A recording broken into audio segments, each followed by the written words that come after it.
டேய் அப்ப தப்பு பேபி மேலடா, உங்க ஆயா மேல தான்டா. யோ உங்க ஆயா மேல தப்புக்குது என்ன சாட்சிக்குதே? அந்த சாட்சியே நீதான்டா. ஏய் பேபி என்னடா சொல்றா?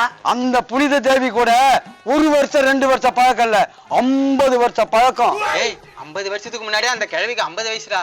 பாழங்கிழவி கூட எப்படா? அந்த 50 வயசுலயும் அவ அழகும் அவ ஸ்டைலும் அப்படி இருந்தது. அதனால தான்டா நானே மயங்கி வந்துட்டேன். பேபி என்ன சொல்ற? எங்க ஆயா அவ்வளவு அழகா வந்தது. அழகுன்னா அழகு, அப்படி ஒரு அழகுடா. அழகுக்கு மறுபெயரே மோர் கேள்விதான்டா. டேய் அந்த அழகு தேவதைய அலங்கோலம் பண்ணிட்டியாடா. நீ பண்ண காரியத்தால இன்னைக்கு நாளைக்கு வெளிச்சு நிக்குதாடா. அந்த காரியத்தை நான் தான் பண்ணணும். என்னடா சாட்சி இருக்குது? இப்ப கூப்பிடுறேன்டா அந்த சாட்சிய. ஏய் தக்காளி,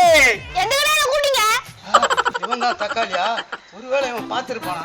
ஏய் தக்காளி யாருக்கும் பயப்படாதடா. என்னடா நடந்து சொல்றா? வரும்போது ஆடு நடந்தது, மாடு நடந்தது, ஏன் பேய் கூட நடந்தது. இத எதை சொல்ல? நீ எதையும் சொல்ல வேணாம். டேய் அப்ப எதுக்கு நான் கூட்டிங்க? என்ன லந்து பண்றீங்களா?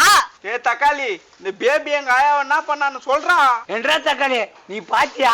பாத்தனுங்க இந்த தாத்தா அந்த மோராயா கூட. இது போதும்டா, இப்ப சொல்றா தீர்ப்பு. நாட்டாமே தீர்ப்பை மாத்தி சொல்லு. நிறுத்துறா. தீர்ப்பை மாத்தி சொல்ற பக்கம் என் வம்சத்துல கிடையாது. என்னன்னு?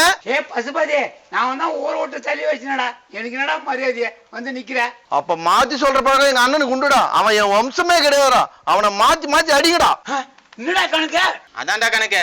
இனிமே நம்ம சின்ன நாட்டமா சொல்றது தான்டா கேட்கணும். பேபி அடிக்கிறத நிறுத்திட்டு இந்த டோபி அடிச்சு தூக்குங்கடா.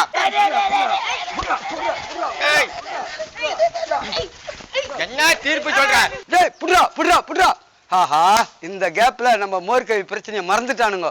இனிமே மோர்கவியும் நமக்கு தான், அந்த மோர்கவி ஜோரும் நமக்கு தான். மோர்கவி இதோ வந்துட்டேன்.